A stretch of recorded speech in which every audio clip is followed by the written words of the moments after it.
BSSS Rhythm. BSSS Rhythm. BSSS Rhythm. Hello everybody, आप सुन रहे हैं BSSS Rhythm, the international online radio with your very own RJ खुशी। तो excited तो मैं हमेशा रहती हूँ, बट आज मेरा excitement is on another level, क्योंकि हमारे साथ आज स्टूडियो में जो मौजूद हैं वो एक ऐसी इंडस्ट्री को बिलोंग करते हैं जो कि मेरी और शायद कई सारे श्रोताओं के दिल के बहुत करीब है। That is the entertainment industry. So, from Bollywood movies and TV serials to digital ads and print shoot, this amazingly talented actor has indeed proved himself. So, without further ado, let me call Saurabh Pachori. Hello, Saurabh. हाय खुशी. तो कैसे हैं आप? मैं एकदम full energy में हूँ, ज़बरदस्त. Amazing amazing Saurabh. सौरभ, तो सबसे पहले तो मैं आपके घर वालों का रिएक्शन जानना चाहूँगी. Like when they got to know कि आप इस इंडस्ट्री में इंटरेस्टेड है, क्योंकि यू नो हर पेरेंट कंसर्न्ड होता है कि जब आप एक आउटसाइडर हो स्पेशली. सो पहले तो मुझे बताने में ही 6 साल लग गए थे मेरे घर वालों को कि मुझे इस इंडस्ट्री में जाना है. जब तक मैं भी इतना प्रिपेयर्ड नहीं था. वो एक एज होती है ना 20 से 25 वाली, जिसमें exactly. पता नहीं होता है कहाँ जाना है. सो जब मैंने सोचा कि मैं जाऊँगा, मुंबई जाऊँगा, जब घर वालों को नहीं बताया पर मैंने सोचा कि मुंबई जाऊँगा, और मैंने अपनी सिस्टर को बताया कि मैं मुंबई जाऊंगा, तो उसने भी बोला कि उसे भी बैंगलोर जाना है. मैंने कहा अच्छी बात है. तो मेरे पूछने से पहले मेरी सिस्टर ने पूछ लिया कि घर पे कि मैं बैंगलोर जाना चाहूँगी. उसको लेके बहुत बवाल हुआ, क्योंकि हम लोग पॉलिटिकल फैमिली से हैं और लड़कियों का भी नहीं भेज पाते ना, बाहर डरते हैं. अभी भी है वैसा माहौल. बैंगलोर भेज दे एकदम से, पूरे खानदान में कोई नहीं गया. तो दीदी चली गई, तो फिर मैं 1 साल रुक गया. और क्योंकि उसी चीज़ में बहुत वो हुए थे मम्मी पापा घर में. बहुत बड़ा त्याग था. हाँ, तो मैंने सोचा चलो दीदी को नहीं बताता हूँ. दीदी चली गई है, मैं 1-2 साल बाद पूछ लूँ, 1 साल बाद पूछ लूँगा थोड़ा. फिर टाइम आया कि मैं अब पूछ लूँ, तो भैया की मैरिज का टाइम आ गया. तो भैया की मैरिज के लिए दीदी को वापस बुलाया गया फिर कि अपनी जॉब छोड़ के आ जा, अब यहाँ पर कर लिया तूने भी, आ जा. वो वापस आ गई. तो दीदी वैसे ही अपना जॉब छोड़ के बैठी थी. फिर मैंने सोचा कि अब पूछूंगा तो भैया का पहला जो बेबी हुआ वो प्री मैच्योर हुआ, तो उसकी डेथ हो गई. Oh my God. जब मैं पूछने सोच रहा था ना कि अब ये होगा, फिर उसके बाद पूछ लूंगा. I'm so sorry. तो फिर नहीं पूछ पाए. फिर 1 साल गुजरा, मैं सोचा अब पूछूंगा. फिर दीदी ने पूछ लिया कि मेरे को वापस बैंगलोर जाना है, मुझसे यहाँ जॉब नहीं हो पाई. दीदी ने पॉलिटेक्निक में जॉब करी थी as a teacher faculty, but उसको अच्छा नहीं लगा. फिर दीदी पूछ के चली गई और मैं फिर नहीं पूछ पाया. और टाइम जाता गया. हाँ, कि टाइम जाता चला गया मेरा काफ़ी. मतलब मैंने 2012 में इंजीनियरिंग कर ली थी, और उसके बाद मैं बस कि अब पूछूंगा तब पूछूंगा जब पूछूंगा, पूछ ही नहीं पा रहा था. और दीदी हिम्मत करके चली जाती थी हर बार. और अब ये है ना कि मान लो तुमने पूछ लिया तो तुम्हारा छोटा भाई कहेगा कि यार अब घर का माहौल खराब हो गया, मैं भी कैसे पूछूं. नहीं तो घर वाले कहेंगे कि तुम सभी जाओ, और सभी चले जा रहे हो. सभी चले जाओ. फिर मुझे सब कुछ काटने लगा बहुत अंदर से, बहुत अजीब सा लगने लगा. वैसे अब बोलूंगा, तो फिर जब मैंने बोला तो घर वाले ऐसे हो गए थे कि अच्छा अब तुम्हें हीरो बनना है. मतलब बड़ी बात है. हाँ, सही बात है. क्योंकि हमारी फैमिली, मम्मी पापा लोग बहुत नीचे से ऊपर आए, बहुत मतलब कि साइकिल से दोनों साथ में जाते थे. अपना जैनमा होटल है ना वहाँ पे. oh my God. तो आज बहुत नाम है घर वालों का और सब कुछ है. तो उन्हें ऐसा लगने लगा कि अब तुम्हें बिगड़ रहे हो. हीरो बनना बिगड़ना होता है ना, कि हीरो बनना है तुम्हें, वैसा ही है. और वो मेंटालिटी अभी चेंज धीरे-धीरे होगी. हाँ, वो एक तो इस फील्ड को लेके लोगों का, बल्कि बहुत अच्छी फील्ड है ये. आर्टिस्ट लोग जो होते हैं बहुत अच्छे होते हैं. तो नहीं मान रहे थे. yes. तो जब भाभी और भैया बाहर फिर निकले, शायद कहीं घूमने जा रहे थे वो लोग, वहाँ निकले हुए थे, और मुझे पता पड़ा अनुपम खेर का ये शुरू होने वाला जनवरी से. और एक चीज़ और, जब मैं इंजीनियरिंग कॉलेज में था, जब मैंने मेरे एक फ्रेंड को बताया, यहाँ पर जितने लोग तुम सबको ऑडिशन में लेके जाता था, भोपाल में जो होते थे ना राजनीति अमेजिंग, तो मैं पता लगा लेता था कहाँ होना है, और मैं पहुँच जाया करता था. ये बहुत इंपॉर्टेंट होता है, सारे अपडेट्स मैं पता रखता था. तो जब मैंने अपने एक फ्रेंड को बताया कि भाई ऐसा है, मुंबई में ऐसा होता है, और मैं उसको जिसको ऑडिशन लेके जाएगा, उसको ऐसा चस्का चढ़ा कि वो बीच इंजीनियरिंग छोड़ के अनुपम खेर एक्टर को ज्वाइन कर लिया. ओह माय गॉड. अब मतलब मैं इंजीनियरिंग कर रहा हूँ, और तो आपको और फील हुआ होगा कि हाँ, मेरा दोस्त चला गया यार और मैं नहीं जा पाया. तो वो कहीं ना कहीं वो काट रहा था. फिर जब मैंने बोला तो नहीं माने, पैसे नहीं दिए किसी ने. तो एट द एंड दीदी ने ही ना 2 लाख का लोन लिया. अमेजिंग. और दीदी ने कहा कि तू जा. बल्कि मैंने दीदी को जब तक ये बताया नहीं था कि बहन मेरे साथ ऐसा हुआ है, मैं हर बार पूछना चाहता था, और तू पूछ लेती थी। पर दीदी को ही पता नहीं क्या हुआ, उसने बोला कि मैंने कहा बहन कोई पैसे दे नहीं रहा है तो मैं नहीं जा रहा हूँ, अब लवली। कमा के पैसे और फिर जाऊँगा। बहुत रोया था। तो फिर दीदी ने ही 2 लाख का लोन कराया, जो क्योंकि एक्टर पर्पस की फीस उतनी थी, तो उन्होंने लोन कराया 2 लाख का, और उसने कहा कि तू जा। अब जाओ कैसे, जाने तो घर वाले देंगे नहीं। सही बात। दोस्तों से बोल के टिकट कराया, बाहर गाड़ी लेके दोस्त खड़ा हुआ था, बैग उठाया, मम्मी चिल्ला रही है बहुत जम के कि नहीं जाने दूंगी, ये वो। घर में बहुत कलेश है, भैया भाभी है नहीं, और उनका वो लोग न्यू ईयर पे बाहर गए हुए थे, वो लोग शायद, हाँ वो लोग न्यू ईयर पे बाहर गए हुए थे, तो वो भी नहीं है जिनसे मैं पूछ सकूं कि भाई मुझे जाना है, मेरा शुरू हो रहा है अब। ओह माय गॉड। मैंने कहा इतने सवाल जवाब, ये वो भगवान सामने बैठा, आंसू आने लगे थे। मैंने कहा मैं तो जा रहा हूँ, बैग उठा के देखूंगा जो होगा। बैग उठाया, भाग गया। तो फिर मुंबई सही टाइम पे डिसीजन लेना बहुत इंपॉर्टेंट होता हाँ, है। बहुत एग्जैक्टली। बट हाँ, फिर मुंबई तो पहुंच गए थे। तो और मुंबई पहुंच के वैसे लगा था ट्रेन से उतर के ऐसे नहीं चिल्लाते हैं मुंबई, तो मुंबई आ गए। 1 साल तक भरोसा नहीं हो रहा था, मुंबई आ गए। बट हाँ, मुंबई पहुंचने का सफर है। लवली। सो सौरभ, आपकी लाइफ का सबसे स्पेशल परफॉर्मेंस आपका कौन सा रहा है? सबसे स्पेशल प्रोजेक्ट? स्पेशल प्रोजेक्ट तो जो मुझे लगता है कि मैं अभी जो कर रहा हूँ अमरीकी पंडित आर माधवन के साथ। ओह माय गॉड, लवली। क्योंकि वो मुझे अभी एज अ बड़ा प्रोजेक्ट अगर मैं जिसे बोलूँ, जिसमें मैं कुछ ज़्यादा अपने आप को प्रूव कर पाऊंगा, तो वो वही है जिसमें मैं आर माधवन के साथ हूँ। कास्ट अच्छी है, मेरा रोल बहुत अच्छा है, मुझे बहुत पसंद है। मेरे डायरेक्टर को इसमें भी पहले मैंने ऑडिशन दिया था जो मेरा कैरेक्टर था उसी के लिए, बट क्योंकि उस कैरेक्टर के लिए इन्होंने किसी नोन फेस को ले लिया था। यस। तो डायरेक्टर को ऐसा था कि यार, क्योंकि सौरभ ने भी ऑडिशन अच्छा दिया था, तो यार मैं तुझे चाहता हूँ इस मूवी में, तो एक दूसरा रोल दे दूँ जो 5 दिन का है, राज करके कैरेक्टर है, तो वो कर लेगा क्या सौरभ? तो मेरे पास तो काम था ही नहीं। मैंने कहा सर कर लूँगा, आप जो काम दे देंगे, मूवी में काम तो बहुत ही। सो मैंने वो करा। बट जब हमने मार्च में शुरू करा, मैंने शूट भी कर लिया था अपने उस कैरेक्टर का। सर को मेरा काम भी पसंद आया। उसके बाद कोरोना लग गया, सबसे इम्पोर्टेंट। तो पिछली मार्च में जब कोरोना लगा तो वो प्रोजेक्ट बंद हो गया, और मुझे ऐसा लग रहा था ये भगवान, एक तो मूवी मिली थी मैडी के साथ, और उसमें भी भले ही चलो छोटा सा रोल था, बट एक बड़ी मूवी आई थी और वो भी कोरोना में बंद हो गई, अब क्या करूँगा? तो जब वो मूवी बंद हो गई और अब वो दोबारा से जब उन्होंने अभी स्टार्ट करी, तो उस नोन एक्टर के पास डेट नहीं थी। वो जो जिस कैरेक्टर, इसलिए शायद IMDb में चेंज हुआ, मैंने भी ये देखा। फिर IMDb में चेंज हुआ, फिर मेरा नाम आया उसका, तो उन्होंने बोला कि सौरभ ये कैरेक्टर तू कर, क्योंकि हमने तेरे को लिया तो था ही। और तो मेरे लिए कोरोना ने धूम मचा दी। मैं तो सोच रहा था कि मेरा काम छूट गया, बट मुझे फिर वो रोल मिला जो एज अ प्राइमरी कैरेक्टर है। But you deserved it, of course. मुझे अच्छा लगा, वो अभी मेरा सबसे बढ़िया रोल है। So this is my front profile, this is my left profile, this is my right profile. ये काफ़ी नॉस्टैल्जिक होगा आपके लिए, ऑफ कोर्स। तो मैं ये जानना चाहूँगी कि एक भोपाल का एक इंजीनियरिंग स्टूडेंट जब सपनों की नगरी मुंबई पहुँचता है, तो कैसा सिनेरियो होता है? I mean, I basically want to know कि आपने कहाँ से और कैसे शुरुआत की? मैंने जाते ही यहाँ से, मुझे तो मुंबई का पता नहीं था कि मुंबई में कैसे रहूँगा, सर्वाइव, खुद पे ही कॉन्फिडेंस नहीं था, क्योंकि मैं आज तक बाहर भी नहीं निकला था। मैं अभी तक पचमढ़ी नहीं गया हूँ घूमने। ओह माय गॉड। मैं गोवा नहीं गया था घूमने, बल्कि मैं 25 साल का हो गया, क्योंकि घर वालों ने ऐसे जाने नहीं दिया था अकेले कहीं बाहर जाए। राइट। ओहो, मुंबई पहुँच के तो मैंने बस ये था कि मेरे को पता था कि भाई अनुपम खेर एक्टर पर्पस मुझे ज्वाइन करना है, मुझे कोचिंग लेना है, और मुझे पता चले कि इस इंडस्ट्री में क्या होता है, सीख तो लूँ, करना है क्या करना है वो नहीं पता। तो Anupam Kher actor purpose direct जाके वहाँ ज्वाइन कर लिया था। 3 महीने का कोर्स था वहाँ पे। Amazing, from the legend himself. अब पर वहाँ की एक दिक्कत ये है कि वहाँ आपको परफॉर्म करने मिलता है, वहाँ आपका स्टेज है, आपको परफॉर्म करने मिलेगा, आपको सिखाया जाएगा, और आपके ऊपर नज़र रहेगी, आप कुछ होगे वहाँ पे।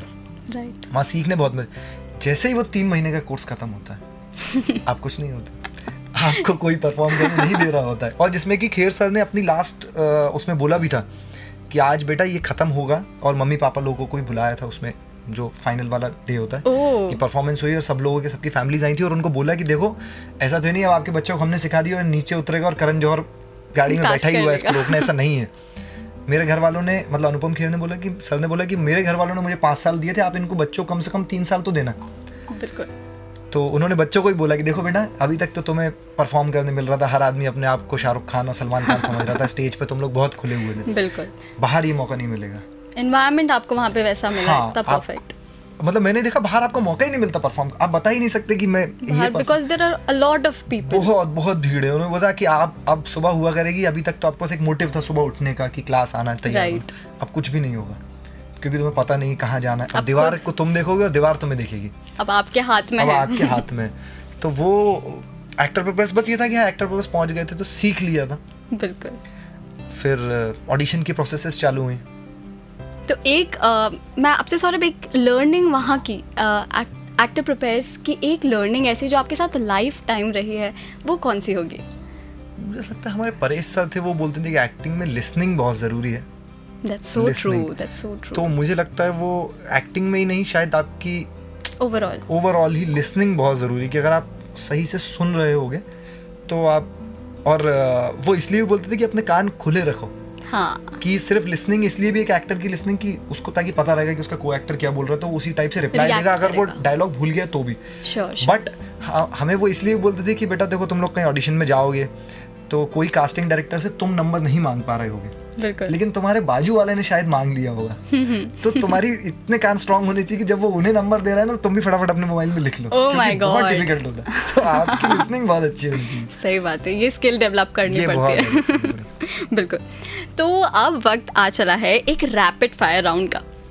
तो यहाँ पे मैं आपको कुछ क्वेश्चंस दूंगी जिसके आंसर आपको 3 सेकेंड्स में दे रहे होंगे। सो आर यू रेडी? Okay. मैं एक चीज़ और बताना चाहता था, हमारे ऑडिशन प्रोसेस का जो मोस्टली एक्टर्स के साथ होता है और वो छूट जाता है ना, लोग उसको भूल जाते हैं। सो ऑडिशन प्रोसेस जब शुरू होती है तो आप बहुत नॉट फिट हो रहे होते हो, बहुत नॉट फिट। हम लोग लगभग एक 1.5 साल काम नहीं मिला था मुझे, तो अपने में इनसिक्योरिटीज आ जाती हैं कि मेरी हाइट कम है, मेरी हाइट कम है, मेरा कलर बेकार है, मेरे बाल कर्ली हैं, जितनी चीज़ें आपको पहले अच्छी लगती थी अपने बारे में वो सब आपको बेकार लगने लगती हैं। That's so true. और नॉट फिट आप ऐसे हो रहे होते हो कि आप जा रहे हो एक भीड़ में पहुंचे आप और शायद आपको किसी ने देखा नहीं और आपको सिर्फ नॉट फिट की आवाज़ आ रही होती कि नॉट फिट, वहाँ तो मतलब ऐसे उंगली ऐसे हिला देते कि not fit not fit not fit, बहुत दूर से आपको देख के। तो वो चीज़ आपको झेल पाना बहुत ज़रूरी है। इंडस्ट्री में जो सहेगा वही रहेगा वाला सिस्टम है कि आपको ये सारी चीज़ें झेलनी पड़ती है। फिर एक प्रोसेस आती है कि आप नॉट फिट तो होते हो बट आप नाम से नॉट फिट होने लगते हो, क्योंकि आपको इतनी बार जाना है वहाँ पर कि आपको आपकी शक्ल पहचान में आए उस कास्टिंग वाले को। बिल्कुल। वो भी नॉट फिट इसलिए नहीं कर रहे होते कि आप फिट नहीं हो, कि आप उस कैरेक्टर में नहीं जा रहे, बट बच्चे नहीं समझ पाते। बिल्कुल। तो मेरे साथ वो हुई थी कि 1 साल तक तो मैं नॉट फिट हो रहा था, बट उसके बाद मैं ऐसे नॉट फिट होता था कि सौरभ तू इसके लिए फिट नहीं है। तो वो भी मुझे मेरी ग्रोथ लगी कि ये मुझे पहचानने तो लगा ना, नेक्स्ट टाइम बुलाएगा ये मुझे, नेक्स्ट टाइम बुलाएगा। तो वो नॉट फिट वाला झेल पाना बच्चों को बहुत ज़रूरी है, क्योंकि वो ऐसा लगता है हमने उस टाइम गिव अप करना, हाँ कि अरे हम जहाँ जाते हैं वहाँ नॉट फिट हो रहे हैं। ये साल भर नॉट फिट होता है आदमी। तो वो प्रोसेस से गुजरना बहुत, स्टार किड्स को शायद नहीं पड़ता वो, पर जिनका बैकग्राउंड नहीं हो, जिन्हें वहाँ पहुँचना है, तो ये प्रोसेस से होते हुए गुजरना पड़ता ही है। तो जिनको जाना हो वो ध्यान रखना। बिल्कुल बिल्कुल, ये पॉइंट टू बी नोटेड है। ओके, सो फाइनली हम अपना रैपिड फायर राउंड करते हैं, जहाँ पे मैं आपसे कुछ क्वेश्चंस पूछूंगी। या श्योर, कुछ क्वेश्चंस पूछूंगी जिनके आपको आंसर्स 3 सेकेंड्स में देने होंगे। सो आर वी रेडी? या okay, so your 3 favourite movies. My 3 favourite movie is June which is released। मैंने जो मराठी मूवी करी है वो, मुझे अंदाज अपना बहुत पसंद है और मुझे गोलमाल बहुत पसंद है। लवली। Your inspiration? मेरे इंस्पिरेशन मेरे फादर और मेरे ब्रदर हैं। Wow. Bhopal in a word? Green. Nice. If not acting then what? Nothing. Oh my god, बहुत बड़ी बात है। अच्छा, artist you would love to have as your neighbour? Naseeruddin Shah sahab. Oh my god, and why? Because वो ही दिग्गज है इस इंडस्ट्री में जो एक्टिंग के बहुत दिग्गज है। अगर आप ऐसे मुझसे स्टार का पूछती तो शायद मेरा नाम कोई, बट एक्टिंग के उसमें बहुत दिग्गज है। बिल्कुल, amazing. What makes Saurabh happy? Busy. If I am busy I am very happy. Oh my God. One song that is always on your playlist? Tamasha picture का चली कहानी, जो मैं अभी भी सुनता हुआ है। Lovely. Oh my God, I love that so much. या और तमाशा मूवी मैं बहुत रिलेट करता हूँ क्योंकि उसमें उसके डैड हैं और मेरी मॉम है। तो वो हाँ, दैट्स सो ट्रू। अच्छा, बीएसएस रिदम के बारे में क्या कहना है? बीएसएस कॉलेज में पहले काफ़ी बार आया हूँ, 2-3 बार। पहले तो मुझे लगता था वो बीएसएस कॉलेज मतलब कि वो टॉप क्लास कॉलेजेस है, क्योंकि इंजीनियरिंग कॉलेजेस उतने अच्छे हैं नहीं भोपाल के। बट बीएसएस कॉलेज ऐसा माना जाता है वो, अगर आपको किसी कूल डूड कॉलेज में जाना है तो वो बीएसएस। तो मेरी खुशकिस्मती है कि मैं यहाँ पर आया हूँ। Lovely. Congrats, you did extremely well. So, okay, let's go on our next question. So, आप ऑडिशंस देते समय आपने काफ़ी रिजेक्शंस सहे होंगे, क्योंकि of course rejections is a part of life. तो आपने उसके साथ कैसे डील किया, और मतलब वो क्या चीज़ थी दैट केप्ट यू गोइंग, क्योंकि एक मोटिवेशन हमें चाहिए होता है हमेशा. So what was that one thing? क्योंकि जब मैं जा रहा था ना भोपाल से यहाँ, तो मुझे हमारे आसपास के जो लोग हैं उनकी आदत होती है, अगर आप किसी चीज़ के लिए आगे बढ़ रहे हो तो हमेशा आपको नेगेटिव एग्जांपल देते हैं. राइट. अगर आप रेडियो जॉकी बनना चाह रहे हो तो लोग बोलेंगे अरे इसमें कुछ है नहीं, खुशी मत करो. या मैं एक्टिंग तो मतलब इतनी वो है कि अरे वो अपन लोगों की फील्ड नहीं है, वो मत जाओ. और वो देखो वो गए थे, वो आ गए.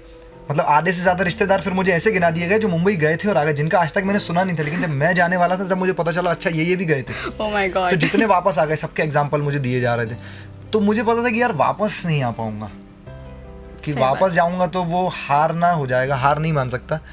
तो वो उस चक्कर में पर रोने बहुत आते थे. मुंबई रुलाता बहुत है आपको, बहुत रोने आते हो, अकेले बैठे रहते हो, आप रो रहे होते हो कि मेरा कुछ नहीं हो रहा, मेरा कुछ नहीं हो रहा. और एक्साइटमेंट बहुत रहती है कि अगर एक फ़ोन कॉल आ जाए, बस एक फ़ोन कॉल आ जाता है, पूरे टाइम फ़ोन के साथ फ़ोन हमेशा चालू है, और किसी ने हाय भी मैसेज कर दिया तो आप ऐसे हाय हाय हाय हाय इसको क्या भेजें. और कई बार ऐसा होता है कि किसी ने कॉल किया है कि हाय सौरभ आप इसके लिए हम आपका ऑडिशन लेना चाह रहे हैं. उसी में इतना खुश हो जाते थे कई बार कि सुन के फ़ोन काट देते थे कि यार पूछा ही नहीं कहाँ आना है, उससे पूछा ही नहीं कि कहाँ जाना है, कहाँ आना है. क्योंकि जब एक साल तक आपके पास कॉल नहीं आ रहा होता है ना, तब आपको वो उसकी अहमियत बहुत हो जाती है कि आप जा रहे हो. लोग बोलते हैं हमने 100 ऑडिशन दिए, हमने 200 ऑडिशन दिए, नहीं हुआ. 1500 2000 से ऊपर ऑडिशन दिए हैं मैंने, जब कहीं जाके मुझे सावधान इंडिया में छोटा सा रोल मिला था. तो आप जब अपना लेवल ही स्ट्रगल का इतना सा सोच के चलोगे तो नहीं चलेगा. सही बात है, ये चीज आप पहले से नहीं सोच सकते. स्ट्रगलिंग फेस सबका डिफरेंट होता है. सबका डिफरेंट है. कुछ लोग ऐसे आए थे मुंबई में जिन्हें हमारा एक्टर पेपर्स पास आउट हुआ और अगले महीने से वो लोग टीवी पे आ गए थे और अच्छे शोज में आ गए थे, ऐसा अच्छे रोल्स में आ गए थे, और हमें कुछ ही नहीं मिल रहा था. तो वो बहुत वैसा लगता है. बट आज मुझे पता है कि मेरे बैच से हमारे 75 बच्चे जो थे हमारे बैच में, जो 3 बैचेस थे, तो मैं ही हूँ जिसने अभी तक इतना काम करा. और मैंने अगले साल ही 2016 में करा था कोर्स इनका, 1-1.5 साल मुझे काम नहीं मिला. 2017 में मैंने खेर सर के साथ मूवी कर ली थी. ओह माय गॉड, यस. तो मैं, और अभी भी मैं खेर सर से काफ़ी मिलता हूँ, उन स्कूल के पूरे टच में रहता हूँ. मैंने स्कूल का टच नहीं छोड़ा है मेरे, उनसे जाता रहता हूँ. दैट इज वेरी इंपॉर्टेंट कि अब मुझे वहाँ पे भी एज अ सेलिब्रिटी बन के जाना है बताने. बिल्कुल बिल्कुल, वो तो होता ही है, वो जहाँ से पढ़े वहीं से. हाँ, थोड़ा अच्छा लगता है. ओके. सो अब जब हम इतने डिटेल में बात कर ही रहे हैं सौरभ, तो मैं आपसे पूछना चाहूँगी कि according to you physical appearance and fitness कितना मैटर करती है? Because I have seen like you are into gymnastics I guess, and from 3 to 4 years, right? So how important is that? See वो मैं ये नहीं बोलता कि वो एक्टिंग पर्पस के लिए आपके लिए बहुत अच्छी, बट वो एज ए इंडिविजुअल या आपके रोज़ की लाइफ स्टाइल के लिए बहुत अच्छा है अपने आप को फिट रखना. तो मैं जिम्नास्टिक किसी अपने आप अंदर की एक्टिंग को निखारने के लिए नहीं करता. वो मेरा शौक था कि मुझे मंकियों से बहुत इंस्पायर हूँ मैं. तो आपने अगर देखा हो मैं जाता रहता हूँ उनसे मिलने. तो मेरे को उछल कूद बहुत पसंद थी. फिर मुझे फिटनेस, तो मेरे को बास्केटबॉल मिल गई तो बास्केटबॉल खेलूंगा, साइकिल मिल जाएगी साइकिल चलाऊंगा. वो मुझे अपनी फिटनेस को अपने आप को फिट रखने से अच्छा लगता है. शायद वो मेरी एक्टिंग में भी काम करे. जैसे मैंने 5 दिन का एक साइलेंस मेडिटेशन था जो अटेंड करके आया था ओमकारेश्वर में. सो उससे मुझे खुद को जानने का मौका ज़्यादा मिलता है. Please tell us more about it Saurabh. So ये के बारे में 5 दिन का वर्कशॉप था श्री का. वैसे मैं किसी को वैसे नहीं करता हूँ कि मैं किसी को पूज रहा हूँ या को, बट वो 5 दिन का वो था. और एक्टिंग में ऐसी एक्सरसाइजेस बहुत होती हैं. अगर थिएटर आप ज्वाइन करते हो तो ऐसी एक्सरसाइजेस बहुत होती है. तो मैंने सोचा 5 दिन कुछ नहीं बोलूँगा तो देखता हूँ क्या होता है. तो मैं चला गया मेरी दीदी को लेके. मैंने कहा दीदी चलते हैं अपन. और जब न्यू ईयर स्टार्ट हो रहा था यही वाला कोरोना में, सो मैंने वो ज्वाइन करा कि यार कुछ नेगेटिविटी भी बहुत हो गई थी ना, कि 5 दिन जाएंगे ओमकारेश्वर, बहुत अच्छी जगह थी. Meditation is very important. So उन लोगों ने 5 दिन सिर्फ मेडिटेशन कराया. एक जोन में रहते थे और साइलेंस, आप कुछ बोल नहीं रहे हो. सुबह 4:30 बजे उठना है, शाम को 7-1 बजे सो जाते थे. खाने का क्या ही टेस्ट आता था जिसकी हद नहीं. ऐसा लग रहा था कि ये दाल रोटी इतनी अच्छी कैसे लगने लगी. ओह माय गॉड, खुशबू आने लगी थी चीज़ों की. और फिर पता चला कि वो 5 दिन कुछ बोला नहीं तो छठे दिन बोलने मन ही नहीं करा कि कुछ नहीं बोलना है. और उसके बाद में भी चेंज आया. नेचर में चेंज आया. काफ़ी काम डाउन हो गए, चीज़ें बुरा लगना बंद हुई. एनर्जी बहुत फील हुई अंदर की, इतनी एनर्जी कहाँ से आई है. तो वो काफ़ी अच्छा लगा मुझे. लवली. सो सौरभ, मैं 6 साल पुराने सौरभ और आज के सौरभ में जो डिफरेंस आप फील करते हैं वो जानना चाहूँगी. ओह बहुत डिफरेंस क्योंकि इस बीच में तो मैंने काफ़ी चीज़ें, मतलब इस इंडस्ट्री में आके मैं काफ़ी चेंज हुआ कि मैं थोड़ा काम हो गया. और चीज़ें सीख रहा हूँ, समझ रहा हूँ, नई नई चीज़ें सीखने, ये सब मैंने अभी सीखा। ये मैंने जिमनास्ट करना, बास्केटबॉल खेलना, साइकिल चलाना, गाने सीख रहा हूँ, पियानो प्ले तो खैर मैं घर वाले क्यों करते थे वो, गिटार सीख रहा हूँ, ग्राफोलॉजी मैंने पढ़ ली। तो अभी मैं अपने आप को बहुत एक्सप्लोर कर रहा हूँ। और इससे पहले अगर आप आ जाओगे, जब मैं मुंबई नहीं पहुँचा था तो मैं फुल भोपाली था। तो मैं, क्योंकि हमारी घर वाले भी पूरे पॉलिटिकल फैमिली के हैं, तो डर किसी से लगता नहीं था, लड़ते झगड़ते बहुत थे, कोई गोल सेट नहीं था, कोई भी चीज़ का तमीज़ नहीं थी बात करने की, और कुछ पता नहीं था, मतलब फोकस नहीं थी लाइफ। कोई भी पूछता था क्या कर रहे हो, बस कुछ नहीं है, सुबह सोते हैं, खाना खाते हैं, फिर सोते हैं। तो वही शो ऑफ करना शायद बहुत अच्छा लगता था कि वो देखो मेरी कितनी मज़े की लाइफ है। कि मैं तो सिर्फ सुबह लेट हो सो के उठता हूँ और खाना खाता हूँ, बाहर घूमने चला जाता हूँ, मूवी देखता हूँ और आ जाता हूँ और सोता हूँ। जब मेरी सिस्टर जो कुछ एक बाहर चली गई और भी वो पूछती थी क्या करता था, मैं बताता था मैं ये कर रहा हूँ, और बड़ा फ्लॉन्ट करके जैसे मैं बहुत अच्छा काम कर रहा हूँ। बट मुंबई जाके जब फिर मुझे पता पड़ा कि नहीं भैया घर के काम करने होते हैं, there is a lot out there, बहुत चीजें करने के लिए। कपड़े वपड़े भी जब खुद के धोए और पता चला कि अच्छा ये साबुन, मुझे मुंबई जाके पता पड़ा था कि घर के साबुन और टूथपेस्ट खत्म होते हैं। तो मुझे इधर नहीं पता था ये चीज़ की, क्योंकि पता ही नहीं चला ना, खत्म होने से पहले शायद घर वाले लाके रख देते तो आपको नहीं पता चलता। मुंबई पहुंचा तो बहुत छोटी चीज़ है वो, कि मुझे पता चला वो ये मुंह धोने वाला साबुन भी खत्म होता है और ये टूथपेस्ट भी खत्म होता है। ये मुंबई पहुंच के पता लगा। ओह माय गॉड। तो यहाँ नहीं पता था क्योंकि सारी चीज़ें मिल रही थी। राइट, हम हर चीज़ वैल्यू करने लग जाते हैं। हाँ, मुंबई जाके बहुत, और मुझे बहुत अपने आप को प्रिविलेज मानता हूँ यहाँ पहुँच गया। Lovely and congratulations, Saurabh. So इस कोरोना काल में आप अपने जैसे यंगस्टर्स को who are trying their luck in this field, what would you like to say to them? मुझे ऐसा लगता है सबसे पहले तो इस फील्ड या किसी भी फील्ड में आप जाना चाह रहे हो, सबसे पहले तो अपने ये माइंड पे कंट्रोल करना सीखना पड़ेगा, जिसके लिए ना ये सब चीज़ें अच्छी नहीं लगती हैं कि हम मेडिटेशन करें या फिर हम योगा करें या ऐसी वर्कशॉप्स अटेंड करें, बट ये बहुत मस्ट है। और आजकल तो थिएटर वर्कशॉप्स में ऐसे ही करा रहे हैं, राइट, कि आपको नेचर में भेज देंगे, पूरा कीचड़ में आप हो जाओ और आप नेचर को फील करो, कुछ बोलो मत। सो आपको अपने आप को एक्सप्लोर ज़्यादा करना पड़ेगा जिम जाके बॉडी बनाने से। जिम जाके बॉडी बना, फिटनेस भी बहुत ज़रूरी है, बट और पता रखो इंडस्ट्री में कौन कास्टिंग डायरेक्टर्स हैं, क्योंकि वो मैं बता दूंगा। बट मुझे किसी ने नहीं बताया था, जब मुझे 1.5-2 साल लग गया ना, तो मुझे पता ही नहीं था कि मुझे कहाँ जाना। मैंने जाके पता करा कि यार ये जाना है। और फिर जब कुछ एक लोग जो आते थे मुंबई में रूम्स ले लेते थे 50-50 हज़ार रुपये महीना, वहाँ का रेंट बहुत है ना क्योंकि exactly. बट इतना महंगा रूम लेते थे, आप कम के भी ले सकते हो, 6,000 में भी रूम है। हम लोग पीजी में रहते थे, तो उन्हें यही नहीं पता होता था कि मुकेश छाबड़ा कौन है। अब अगर आप मुंबई आए और एक्टिंग फील्ड में और आपको पता नहीं मुकेश छाबड़ा कौन है, तो आप अपने घर चले जाओ, क्योंकि करण जौहर से तो मिल नहीं पाओगे, उससे मुकेश छाबड़ा से फिर एक बार मिल लोगे। तो जो टॉप 10 कास्टिंग डायरेक्टर्स हैं उनका पता लगाओ, उनका ऑफिस कहाँ है, उनकी मेल आईडीज़ कहाँ हैं। जैसे कि मुकेश छाबड़ा सर हैं, जोगी मलंग सर हैं, कास्टिंग में एक ऑफिस है, श्रुति महाजन है, से टॉप 10 कास्टिंग डायरेक्टर्स हैं उनका। फिर इन टॉप 10 कास्टिंग डायरेक्टर्स के बाद भी बहुत कास्टिंग डायरेक्टर्स की है, ऐसे नहीं कि इन्हीं पे सब खत्म हो जाए कि आपने इनको। अब प्लेटफॉर्म्स बहुत बढ़ गए हैं ना, ओटीटी प्लेटफॉर्म्स। इस समय एक्टर्स के पास सबसे ज्यादा काम है, बिल्कुल। इस समय मुंबई अच्छी स्ट्रगल की जगह है आपके लिए, क्योंकि अभी तो आपको मुंबई जाना भी नहीं है, सारे ऑडिशंस घर से बना के आप भेज सकते हो और आपको फिर काम मिलता है तो आप जा सकते हो। तो कास्टिंग डायरेक्टर्स का पता लगाओ, जो टीवीज जो शोज देखते हो उसी में सब मेंशन रहता है। मूवी खत्म होती है ना, तो मैं हमेशा क्रेडिट्स पढ़ रहा होता हूं कि मैं देख लूं इसका डायरेक्टर कौन था, अच्छा ये, अच्छा इसके कास्टिंग डायरेक्टर, इसके कास्टिंग असिस्टेंट, तो ये मैं देखता हूं। लोगों का काम इतना इंस्पायर करता है, तो लगता है कि we should know who are these people जो बिहाइंड द स्क्रीन भी हैं। वो पर पता नहीं किस थॉट प्रोसेस से आप पहुंचते हो कि नहीं देख रहा। मैंने बहुत से बच्चों को देखा है जो मतलब मेरे साथ के ही बहुत है, जो मुझसे बोलते हैं यार काम नहीं मिल रहा, फिर जब उन्हें काम आता है ना तो वो चूज करने लगते हैं। राइट, चूज करने की पोजीशन पे अभी हम हैं ही नहीं। या तो आप एक स्टार किड हो, आप अभी जो स्ट्रगलर्स पहुंचते हैं उनको ऐसा रहता है हम कोई काम करेंगे तो हमारी इमेज वैसी बन जाएगी। मैंने एक मेड का रोल कर लिया तो मुझे मेड के रोल ही मिलेंगे, या मैंने एक ड्रग एडिक्ट का रोल कर लिया तो मुझे ड्रग एडिक्ट ही मिलेंगे। ऐसा हम सोच लेते हैं, assumptions रहता है कि हमारी वैसी इमेज हो जाएगी तो हमें उसी टाइप के, हम टाइप कास्ट हो जाएंगे, टाइप कास्ट एक वर्ड है, तो हमें उसी हिसाब के रोल मिलेंगे। ये सब फालतू बात है, आपको हर एक्सपीरियंस आपको हर एक रोल आपको करना पड़ता है। बिल्कुल। सो मैंने तो क्राउड कर लिया, ऑडियंस कर लिया, जो रियलिटी शोज की ऑडियंस पासिंग वाले वो करके, फिर नेगेटिव रोल, फिर एक डायलॉग, एक शब्द बिना कैरेक्टर जिसका कोई नाम नहीं है वो, फिर कैरेक्टर के नाम मिले, फिर सेकेंडरी कास्ट करिए या प्राइमरी कर रहे हैं, तो ऐसे ही धीरे धीरे लीड पहुंचूंगा। Of course. तो ये बट जो भी जाना चाह रहा है मुंबई, वो ऐसी प्रोसेस से जाना चाहो। एकदम से करण जौहर तो काम नहीं देता है, मिल ही नहीं पाओगे। हाँ, फिर आप वापस आ जाओगे, आप बोलोगे मुंबई बेकार है, बट ऐसा है नहीं। बिल्कुल, हमें प्रोसेस जाननी चाहिए। प्रोसेस, और वो उस बिल्कुल। प्रोसेस से वो एक है ही, आपको उससे गुजरना ही पड़ेगा। अगर आप एक स्टार किड नहीं हो तो उन लोग का भी एक अलग स्ट्रगल है कि वो ये छोटे मोटे रोल नहीं कर सकते और उन्हें अपनी पहली लीड मूवी ही बहुत अच्छी देनी है ताकि वो आगे सरवाइव कर पाए। ऑल्सो उनके ऊपर ये लोड भी है, बहुत लोड कि है।